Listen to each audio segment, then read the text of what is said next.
Welcome to a very special episode and series for the Innovation Show here in Harvard Business School in HBS Publishing in Klarman Hall in Boston.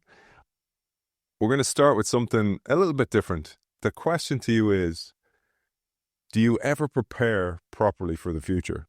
Even though you know it's coming for you. And this is not death. This is something entirely different that will happen to us all, but very few of us actually engage with that. And we're here with a very special guest from the Innovation Show. She's been on the show before. It's great to have her on the show again, in person this time for the first time ever. Teresa Amabile, welcome to the show.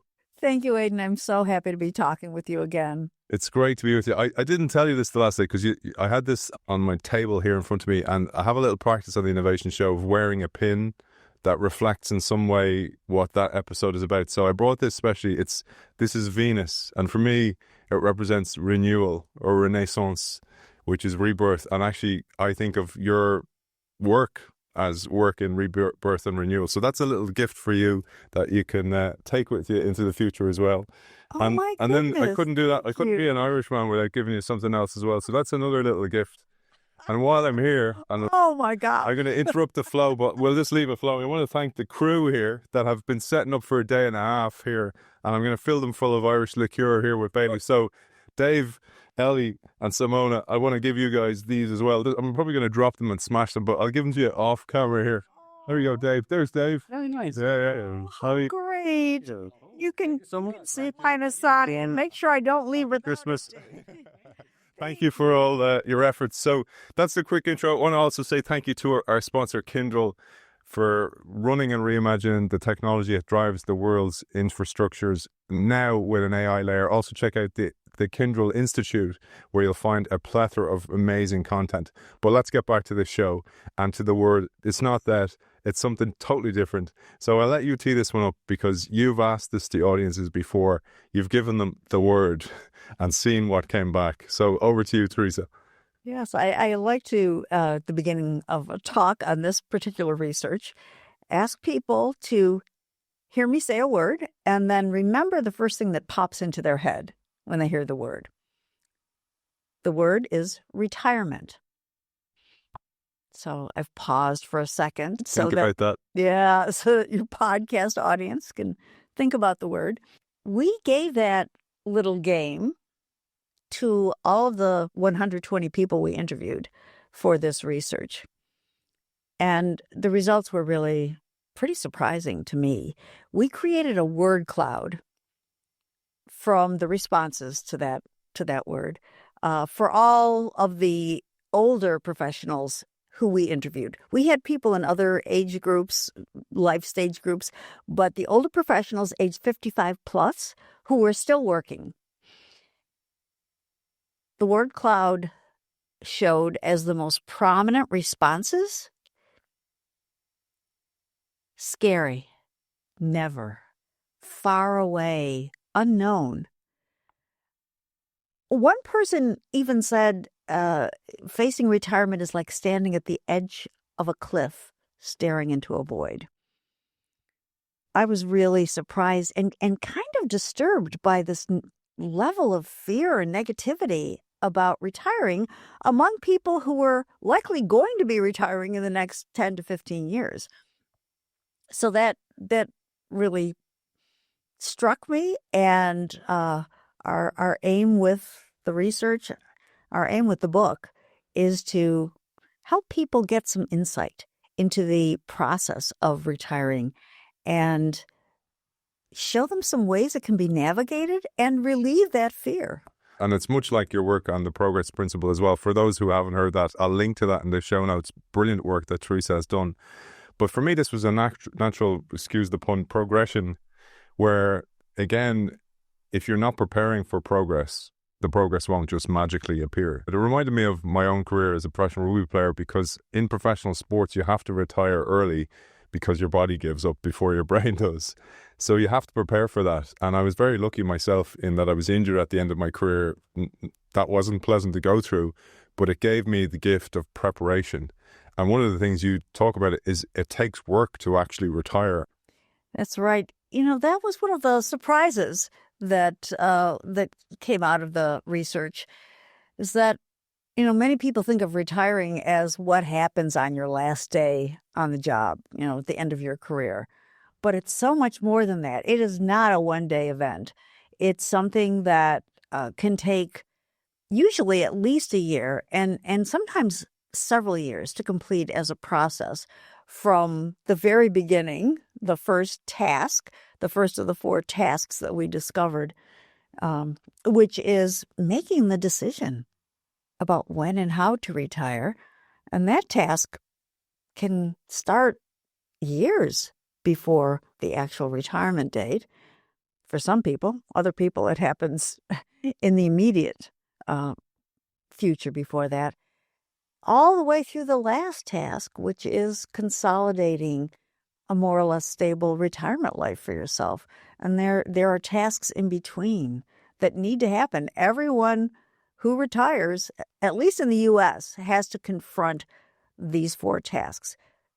The first one, deciding when to retire, is not so much of a decision in some industrialized countries where there may be mandatory retirement ages. But certainly in the U.S., where it's illegal to have a mandatory retirement in most professions, that's a big task, making that decision about when and how to retire. The second task is detaching yourself from your work, which for many of us can be very tricky. The third task is exploring and experimenting to try to build a provisional retirement life for yourself. And that final task is to work with those provisional elements, decide which of them works, and consolidate a more or less stable rhythm and routine for your retirement life.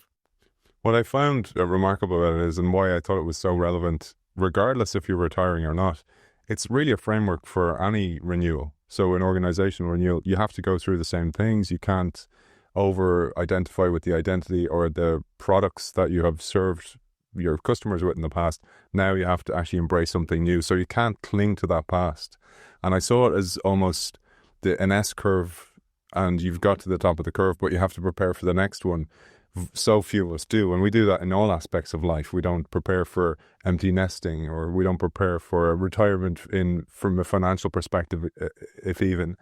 And I thought that was just an important point to call out, but also something you said about the fear and standing at the void, all these kind of reactions people had. Those people that Teresa and our team had studied, and this is a team of emeritus professors, heavy hitters, and all the people you interviewed didn't have financial problems. And I think that's important to call out, because that would be something that a lot of people would face, but these didn't. And regardless of that, they still had that fear. That's right. And that's one reason it was so surprising. I want to return for just a second to what you were saying before about the work that's involved in retiring. The work can be very enjoyable. Many people think of drudgery when they think of work. It can be enjoyable, and it is for many people. But it's work in the sense that it takes time and effort and attention to prepare for and actually have a smooth transition into a satisfying retirement life. And that is true for many life transitions. And you brought up a few. That makes me want to take my little gift from you, Venus, and say, yes, all of those transitions do involve a kind of renewal, a kind of rebirth. Whether it's making an organizational change that will lead to a more innovative future, or making a change in personal life, the decision to get married, for example, the decision to start a family. Those transitions, organizationally, personally, do require preparation. They require decision-making, and they require adjustments along the way. Adjusting the identity that you hold or the identity that the organization holds, maybe morphing that over time. And they certainly involve a lot of work in detaching from the old, reattaching to the new and discovering along the way what that new is. Even if you have planned a path, there are always going to be adjustments necessary along the way before you can settle into something, the next state that's more or less stable. I met our mutual friend who has great time for you, Michael Tushman, for breakfast today. And we were talking about that moment where if you're working with a senior leadership team, there's a moment of almost melancholy or sadness when there's a realization it's not going to be the same going forward. And you mentioned Venus and rebirth, but that also means a death of the old in a way. And I just wanted to double click on that one, because if you look at all aspects of life, that's often the most difficult pieces. Maybe you've over-identified with your career, the persona that you'd created, and now that person has to be kind of set free in a way, and you have to do it. That's right. That's right. The work is internal in this case, when you're talking about the retiring transition. And that there are echoes of that, certainly in organizational transformation as well. There is a letting go that's necessary. And I think that's in part where the fear comes from. Many of us don't or can't envision a future where we are a different person in many respects, doing different things with our time. Just as organizationally, transformation can mean a lot of struggles for individuals inside the organization in imagining themselves as individuals, as teams, as departments and divisions, behaving in a new way and doing new things. So I do think that that's where a lot of the fear over retiring comes from.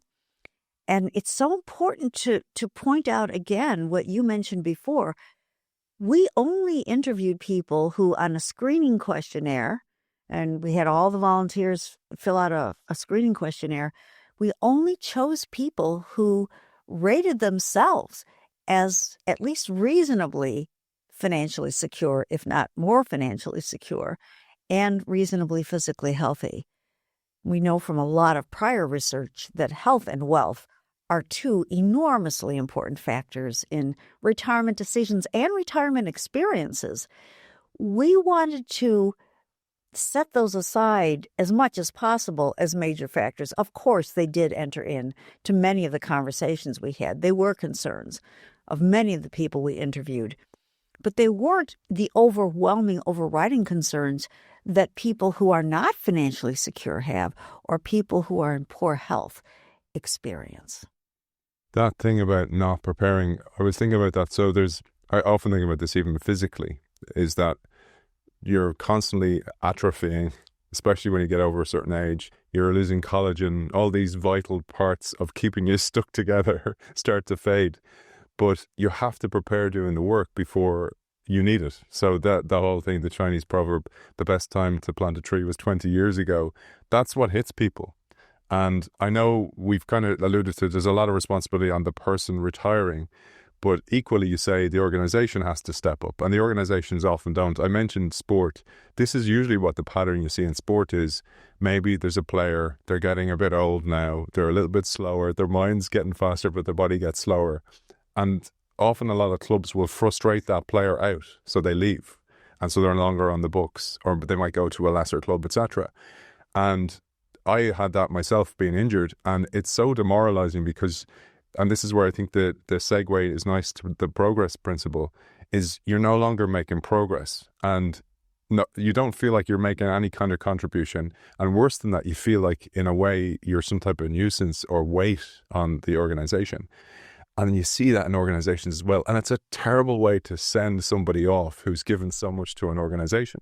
We worked with multiple organizations that allowed us kindly to come in and recruit their professionals, their currently working professionals, and their retired professionals for the study. We found that some of those organizations did not adequately support their older employees, nor did they adequately draw the value from them that they could have. At least one organization in our study was able to do that, And specifically what I'm talking about is giving people, even in the final months and years of their career, assignments that call for creativity. This was one of the most impressive findings, I think, from our research. And this was actually a quantitative finding. Most of our findings are qualitative based on what people said in the interviews, but we did use some small surveys along the way with the people that we studied. And we found that to the extent that people had assignments calling for creativity toward the end of their career and were able to feel that they actually were being creative in their work, contributing to the organization in that way, to the extent that they had that, they were more likely to be satisfied in their retirement lives. So what happened in those final months and years of the career impacts people's level of satisfaction in their retirement life, which was enormously surprising to us.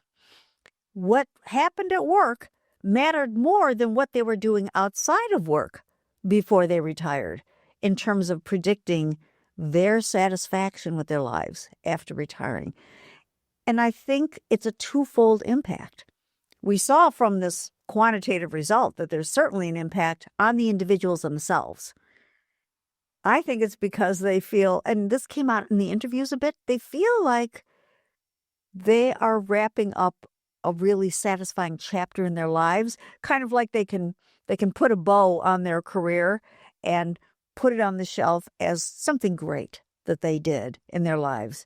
And I think that makes them feel better about moving on to the next chapter of their lives.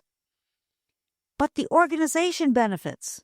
The organization benefits by drawing on the wisdom, the experience, the expertise of these people who have often been in the organization for decades and who still have great creative capacity, rather than giving them make-work assignments or something that is so distasteful that I think the organization is hoping they will leave. They will just retire.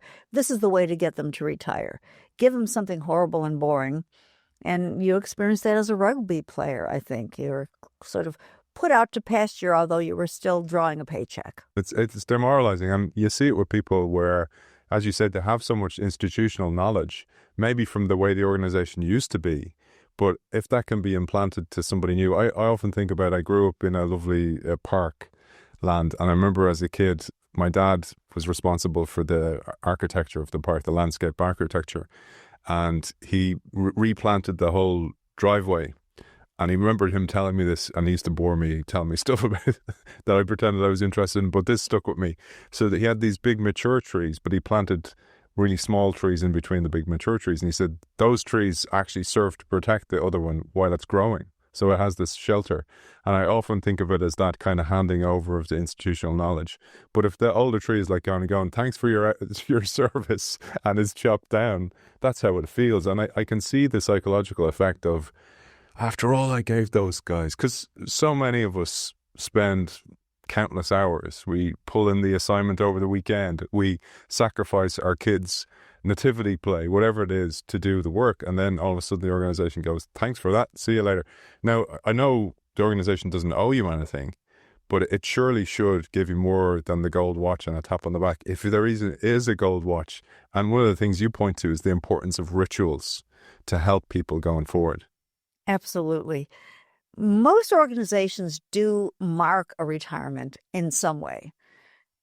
We found that can be surprisingly important to people as they're ending their careers.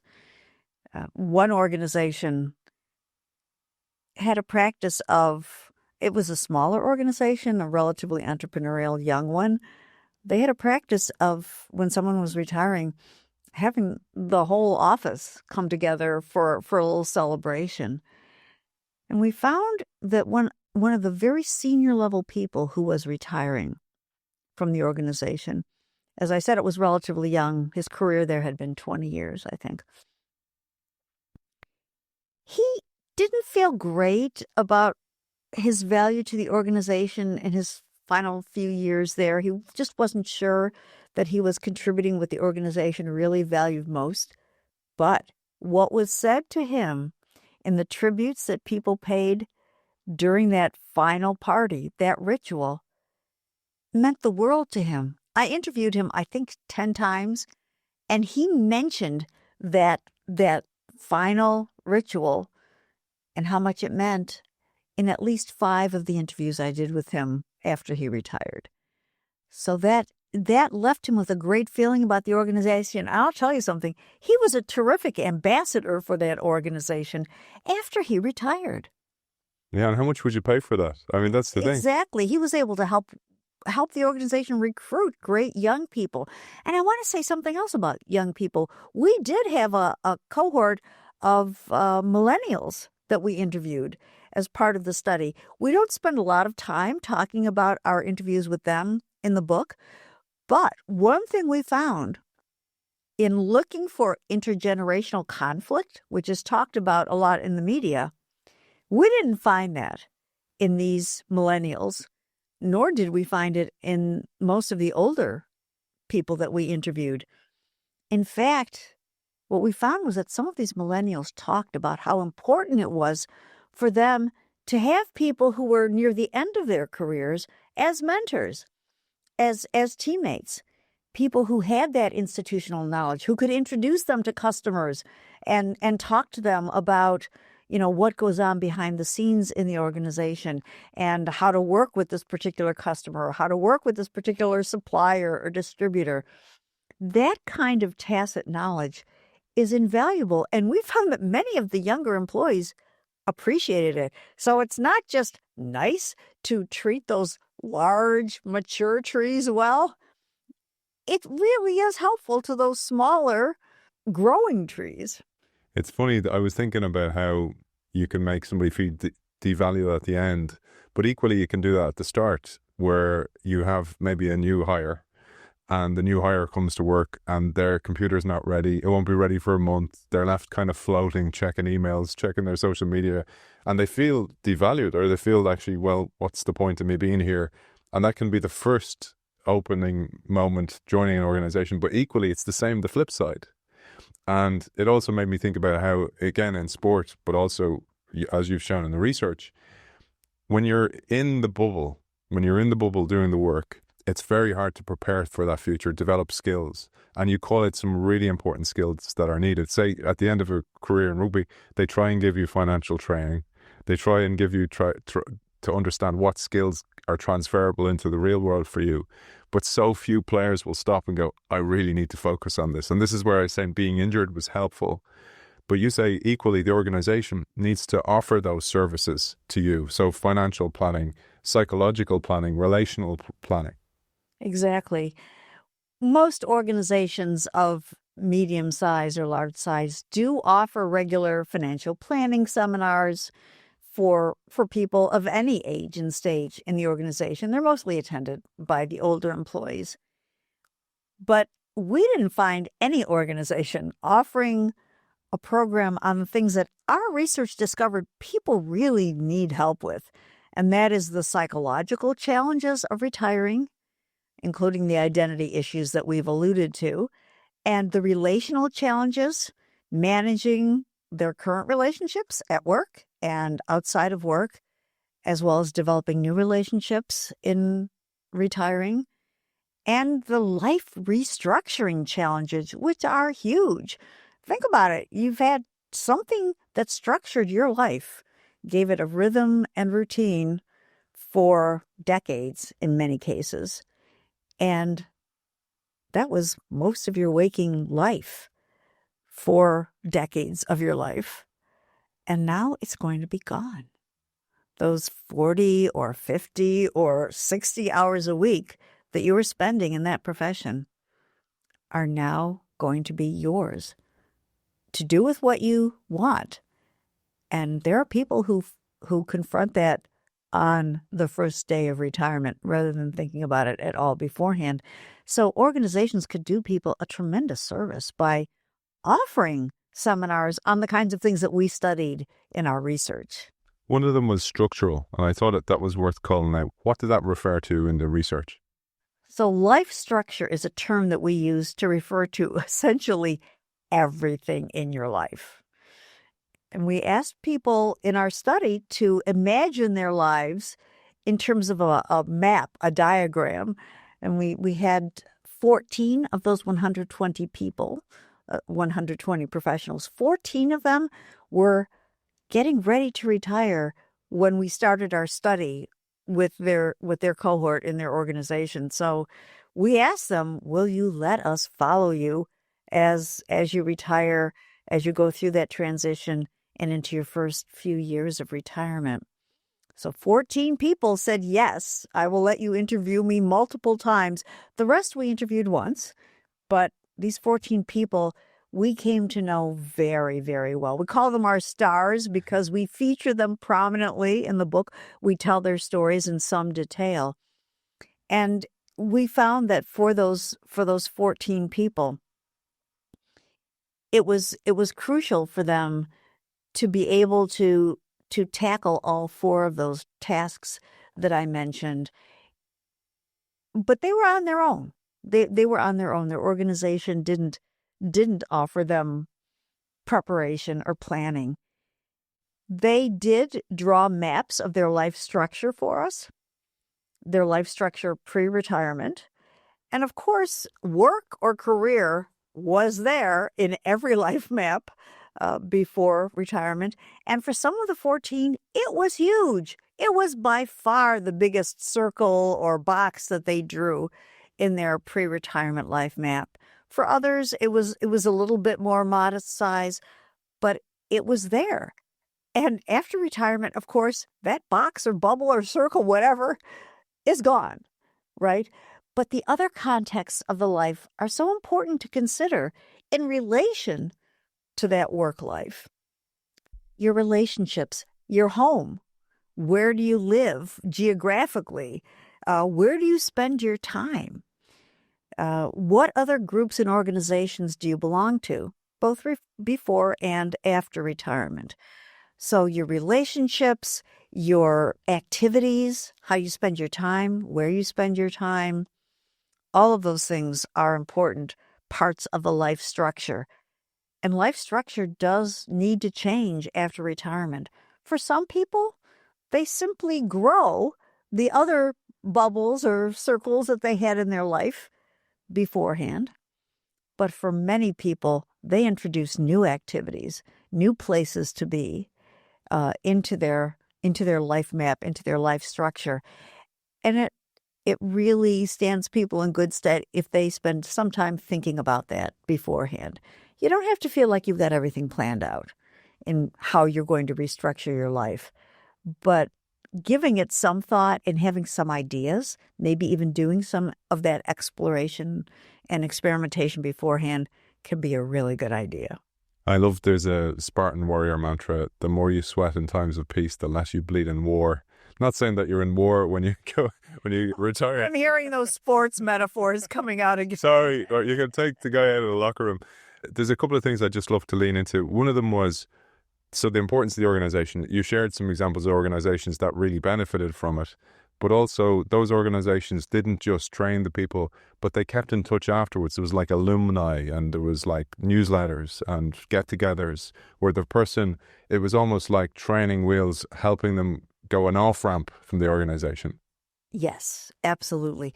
Let me say a few ways that we saw organizations manage this really well, both in those final months of the career and then in the first months and years of retirement.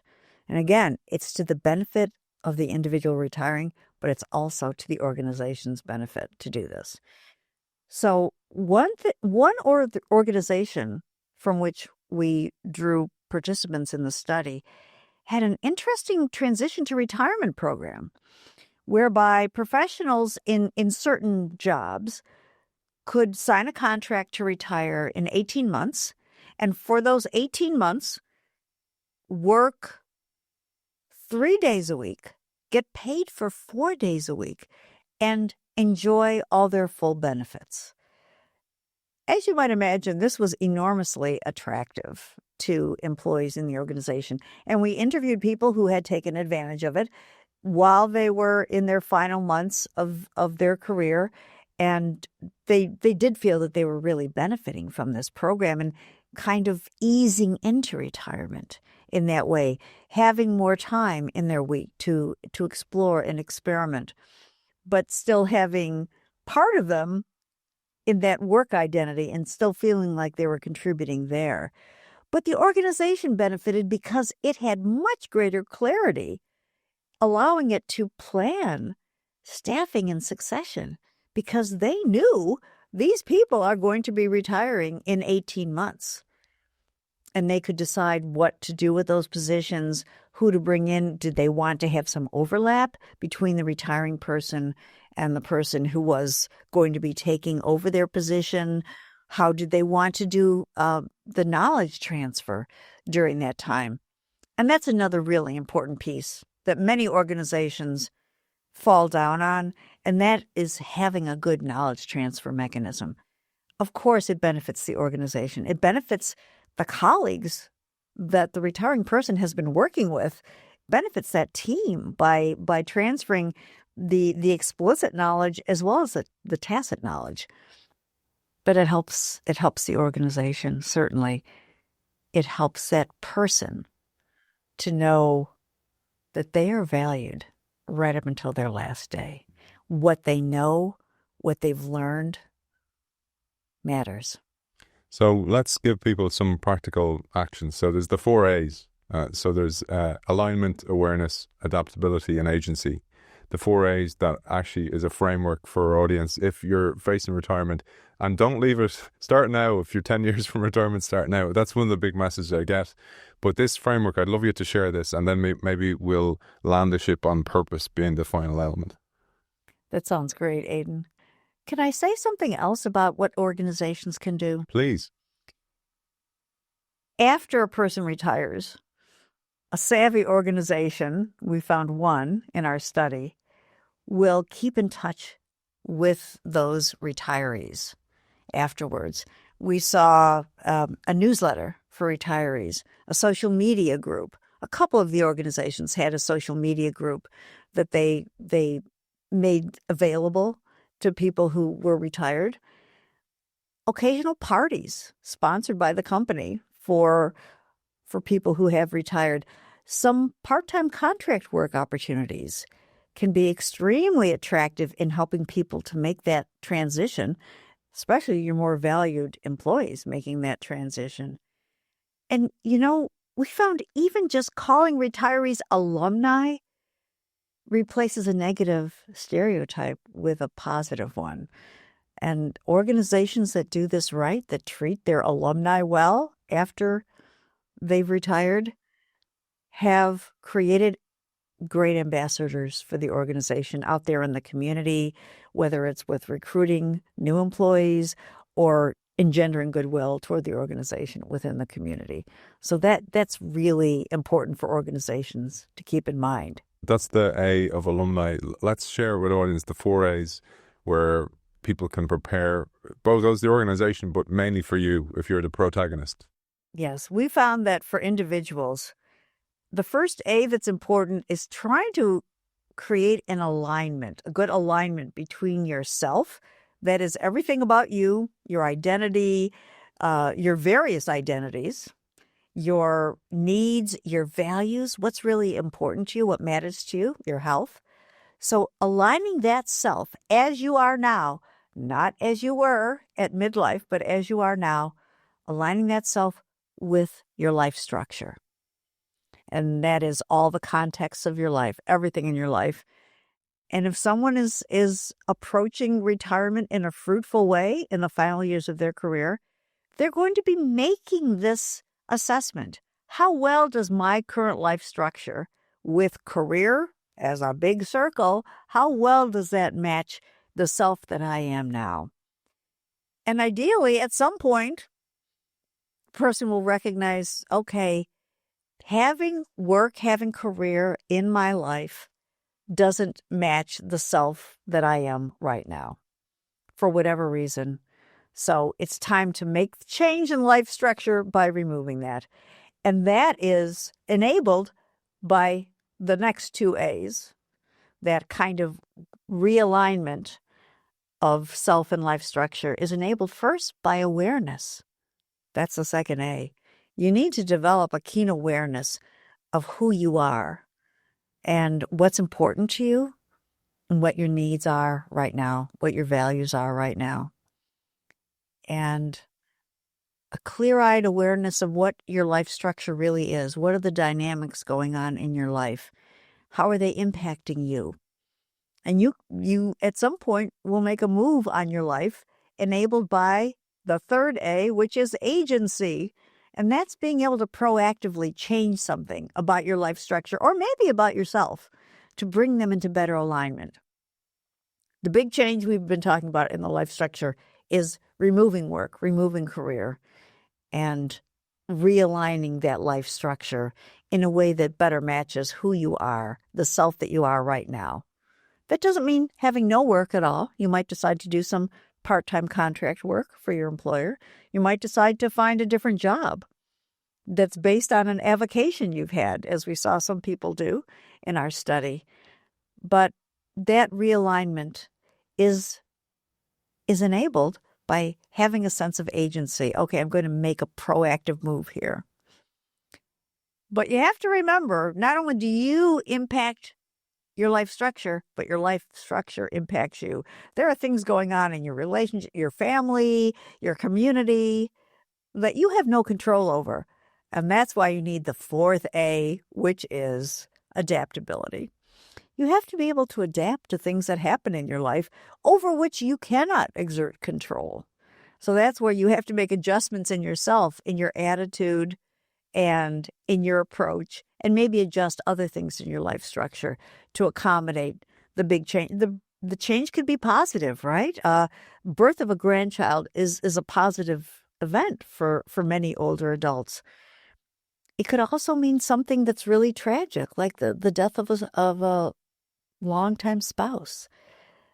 Adaptability is crucial, and you can learn and practice these skills, these 4A skills. And in our book, we talk about ways that people can do that. Purpose is a huge one that comes out there time and time again. You said about awareness of yourself, your values, all this kind of stuff. We talk about organizations not usually being explicit about that. So maybe the senior leadership team are clear on purpose of an organization, mission statement, etc. But as you go down the lifts of the elevator in the organization, people are less and less clear.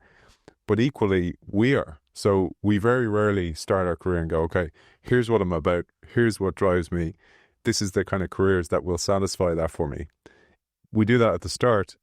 We don't do it at the start, I should say, and we don't do it at the end. And I think that's a nice top and tail to see that this is not a linear line of life going from left to right. It's actually a cycle. And if you treat it like a cycle, you'll actually go, well, that just repeats itself in a different context later. The context, me not being working for an organization. So purpose is really what should drive you at the end. And I've seen some people retire and wither terribly once they retire because it's like they don't have a purpose anymore. Their kids have grown up, the kids aren't at home, maybe they're living abroad, and now their purpose was derived from work and that's gone for them. Yeah, maybe their purpose was derived from work. Maybe it was derived from family. Maybe it was derived from both. And those have changed drastically, right? What we found in our research was that people do need a sense of purpose. They need to feel that they matter to the world in whatever that means to them. It doesn't have to be purpose with a big P. It doesn't have to be, I'm going to be doing something that changes my society, changes my community. For some people, that is the kind of purpose that they need to find in that next chapter of life after career. It can happen through working with nonprofits. It can happen with starting a nonprofit, for heaven's sake. It can happen in a number of ways.